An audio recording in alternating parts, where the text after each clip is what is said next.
এখনো যদি ভাই যদি সাপ বানাতে যায়, ভাইয়ের সাপের হাতা হলো বাজান ফুল। বাবির যখন ব্লাউজ বানাতে যায়, বাবির ব্লাউজের হাতা হলো বাজান হাফ।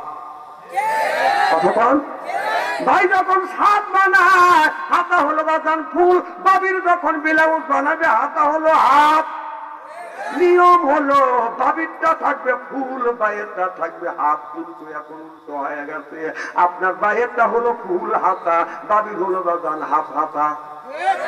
ভাই যখন আপনার সাপ বানাইতে যায়, সাপের চুল কোমর পর্যন্ত বাজান চুলটা নামা দিচ্ছে। আর বাবি যখন ব্লাউজ বানাইতে যায়, ব্লাউজের চুল গুলো বাজান আপনার নাভির উপরে, অর্থাৎ পেট বাই করে যাচ্ছে। আমার অর্থাৎ মনে মনে চিন্তা করলাম ভাইয়ের পেটের মধ্যে কি আছে, কারণ ভাই এই জামা দিয়ে নিজের পেটটা বুড়িতে বাজান থাকলো। আর বাবির পেটের মধ্যে কি আছে, বাবির পেটটা আবার নাভির উপরে বাজান তুললো। ও বাজান ভাইয়ের পেটের মধ্যে আছে, বাবির ভাইয়ের পেটের মধ্যে বাজান নারী বুড়ি রয়েছে, পায়খানা প্রস্রাব হয়ে আছে, ওইটা ভাই সার দিয়ে সুন্দর করে ডাকতেছে। আর বাবির পেটের মধ্যে থেকে হাফেজ হবে, মৌলানা হবে, কারি হবে, আল্লাহর ওলি হবে, ওইগুলি রাখছে বাজান আগলা।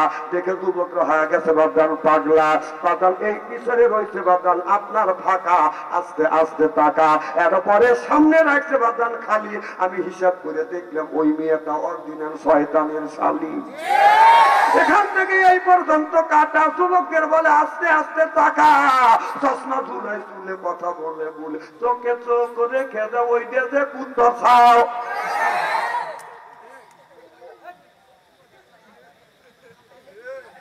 ভালো ভালো ভালো হও, ভালো অতি পয়সা লাগে, ভালো হইতে বাজার পয়সা লাগে না, ভালো হইতে বাজার পয়সা লাগে না। নামাজ পড়িবে যারা, আল্লাহর হুকুম মানবে তারা, চুরি করিবে যারা, ধরা পড়িবে তারা। চুরি করিলে বাজান ধরা পড়িলে খাবে পাইকারি গুড়ি। ভালো হইতে বাজার পয়সা লাগে না, ভালো হইতে বাজার পয়সা লাগে না। ঠিক কিনে আল্লাহ বলে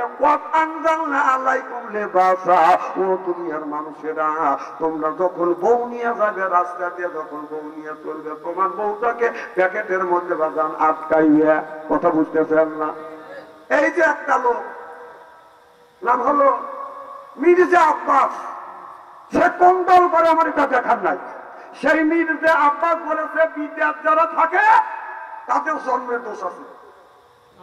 কারণ আমার ছেলে বিদেশ থাকে, আমি একজন আলেম মানুষ, আমি আমার ছেলে বিদেশ গেছে, উনি যখন বলছে যে তারা বিদেশ থাকে তাদের জন্মের দোষ আছে, তখন আমার কলজায় লাগছে। আমি চিন্তা করলাম আমি আলেম মানুষ, আমি যখন বউকে বিয়ে করে আনছি তখন আমার বউকে আমি প্যাকেট করছি, কারণ আমার বউকে কেউ দেখে। আর যখন জন্ম দিতে গেছি তখন দোয়া কালাম যা আছে শরীয়ত অনুযায়ী সেই দোয়া কালাম করে কাম শুরু করছি, সবাই জন্মেছি সেইভাবে। তাহলে আমি চিন্তা করলাম আমার ছেলেকে আমি জন্ম দিয়েছি, আমি সঠিক পথে সঠিক কায়দায় দোয়া কালাম করে জন্ম দিয়েছি। আমি বলতে চাই যে আপনার আমার সন্দেহ হয় তোমার জন্ম নিয়ে, তোমার জন্মের মধ্যে ভেজাল আছে। দোষ আমাদের বিদেশি ছেলে যতগুলি বাংলাদেশ থেকে গেছে, লক্ষ লক্ষ যুবকেরা নিজের মাকে রেখে, বাবা রেখে, মেয়ে রেখে, বউ রেখে বিদেশ যাওয়ার টাকা যদি না দিত বাংলাদেশ ফকির হয়ে যেত। আর তাদেরকে তোমার মধ্যে মিলতে আপনার বললে তাদের জন্ম দিতে দোষ আছে। আমার মনে হয় তোর তো জন্মের দোষ আছে আছে, তুই যেগুলো জন্ম দিস ওগুলোর ভিতরে ভেজাল আছে। তুমি আমাকে বলছো আমাদের ছেলে রয়েছে বিদেশে, জন্মতে দোষ আছে, আমাদের জন্ম দোষ নাই, দোয়া কালাম পরে জন্ম দিছি। তুই দোয়াও জানিস না, তোর মাও পড়ে নাই, তোর বাপও পড়ে নাই, তুই যেগুলো জন্ম দিছি ওইগুলো হলো কথা।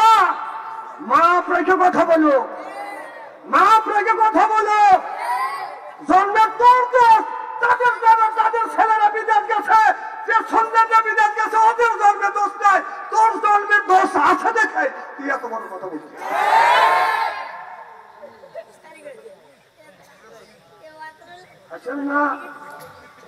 আসেন না এই বিদেশি ছেলেরা দেশের টাকা না পাঠাইলে এত দেশ আগে তো না। তাদের বিরুদ্ধে কথা বলো, তাদেরটা খাও, দিশা পাও না। আমি হুঁশিয়ার করে দিচ্ছি, আপনি যে দল করেন, আপনি মুখ সামাল করে কথা বলেন।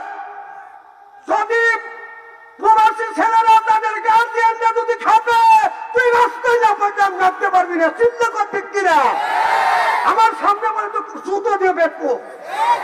তুই আমার ছেলের জন্ম নিয়ে তুলছিস, কারণ আমার ছেলে বিদেশ গেছে, ও বলছে যে ওদের জন্মে দোষ আছে।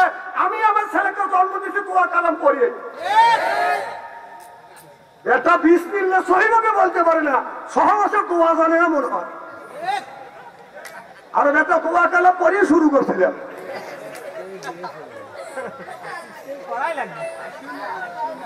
আসতেছেন আবার এই জায়গা লাগছে, যারা তাদের সন্তানটা বিদেশ গেছে, মা কলিজা লাগছে, বাবার কলিজা লাগছে, তুই মোবাইলকে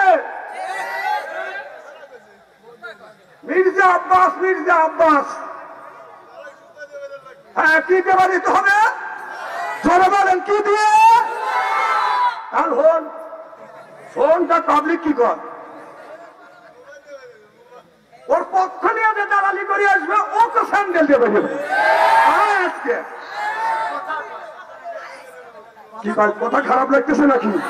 অন্যায় করবে, অন্যায় প্রতিবাদ করতে হবে, এটা অন্যায়, এটা করে যাবে না, এটা নেই।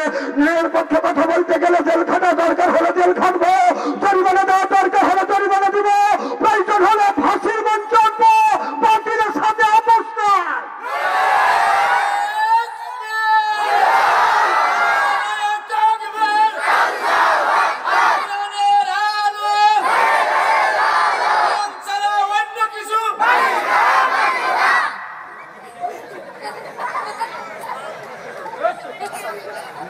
আচ্ছা এই বাচ্চাটারে তুলে দেন তো, তোদের করে এখনই গুলি করবো তো তুলে দেবো। আমার কথা বোঝার মতো তো জ্ঞানই হয় নাই, আর তোর বাবার আছে কিনা তাই সন্দেহ হচ্ছে আমার।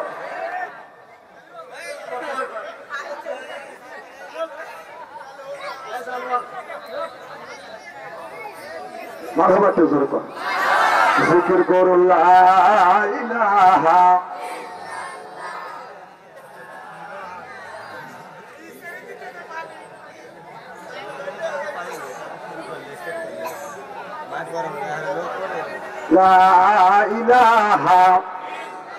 এই কালে মার বান্ধব বেলা আকাশে লাগবে মরণ বেলা, এই বলে মার রৌশানিতে খবর হবে তোমার জালা। লা ইলাহা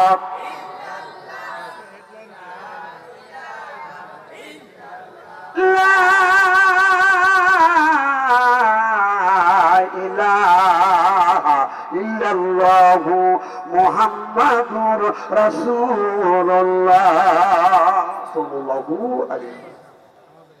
আমার ভাইরা, আমি বলতেছিলাম ইয়া বানি আদম ওয়াজ আনজালনা আলাইকুম লিবাসা, তোমরা পর্দা করো, এ কথা কার? তাহলে পর্দার কথা আল্লাহ কোরআনের মধ্যে বাজান বলেছে। ও বাজান তাহলে আমাদের পর্দা করতে হবে। দেখেন না বাজান, আমি যখন ছোট্ট ছিলাম আমি একদিন বসে বসে চিন্তা করলাম একটা, তখন তো বাজান আজকে থেকে 25-30 বছর আগেকার ঘটনা। ওই বাজান ওই সময় মাসি ছিল বাজান, মশার অত্যাচার ছিল। আমি লক্ষ্য করে দেখলাম বাজান তখন তো এইরকম বাজান কয়রো ছিল না, এইরকম ফ্যানও ছিল না, কি বান ছিল, বিদ্যুৎ ছিল না। শহরে আছে, আমাদের সময় পাইনি, এই ইদানিং পাইনি। এখন দেখি যে গরু এখন 1.5 ইঞ্চি নেজ দিয়ে 1.5 ইঞ্চি নিয়ে জানলা দিয়েছে গরুকে, এই গরু নেজ দিয়ে সুন্দর করে এরকম করে আপনার মশা মাছি দাঁড়াচ্ছে। আমি চিন্তা করলাম আমার বললাম আল্লাহ, গরুকে তুমি এত ভালোবাসো, গরুকে মশা মাছি দাঁড়ানোর জন্য নেজ দিলে, আমাদের যদি নেজ দিতে তাহলে গরুর মতো নেজ দিয়ে এরকম করে মশা মাছি দাঁড়াইতাম। কথা বুঝতেছেন না? আবার আমি চিন্তা করলাম মশা মাছি দাঁড়ানোর উদ্দেশ্য যদি হয়তো তার জন্য যদি নেট দিত, নেটটা মেডিল পয়েন্টে দিত, মেডিল পয়েন্টে দিলে এইরকম করে খালি বুঝ হইতো। কথা বলবেন না কেন? সাইটে দিলে কেন? এখন ছাগলের দিকে বাগান চা দেখে ছাগলের হলো 4 ইঞ্চি নেট, এই 4 ইঞ্চি নেট দিয়ে ছাগল আপনার কিভাবে আপনার এইরকম করে মশা মাছি দাঁড়াইবে? তখন আমি কোরআনের দিকে লক্ষ্য করলাম, ইয়া মানি আদম কদ আনজালনা আলাইকুম লিবাসা, সুবহানাল্লাহ। এখন কিতাব পড়ে দেখি না না, আল্লাহ এই জন্য ছাগলকে বাজার নিজ দেয় নাই, আপনার গরুকে এই জন্য বাজার নিজ দেয় নাই। যদি আপনার মশামাছি তাড়ানোর জন্য যদি নেজ দিত, মিডিল পয়েন্টে দিত, মশামাছি তাড়ানোর জন্য বাজার নেজ দিত, ছাগলের 1.5 হাত নেজ দিত, কারণ 4 ইঞ্চি দিত না, কুকুরে 1.5 হাত নেজ, তারপরেও ইজ্জত রাখে না। কুকুরে এইরকম করে গোঠা পিঠের সাথে বাজাইয়া রাস্তা দিয়ে হাইতে যায়, পাবলিক কোন জাতির জাহিরেছি না, কে কোন জাতির জাহিরেছি না, পরিচয় কথা বতায় হাতাশে গায়া তোর দিলে যায় গন্ধ কি কখন যায়, কুৎকার নিশ্চে এতই বেকাতের দিলে হবে না সোজা, সবন কি আর হবে তাজা, মরা বুড়োই যতই খায় দিলে কর ঠিক কিনে।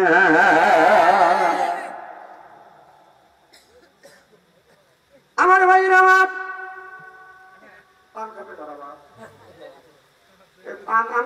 আমার ওয়াজ নষ্ট করা পাগাইতে বলছে কেন?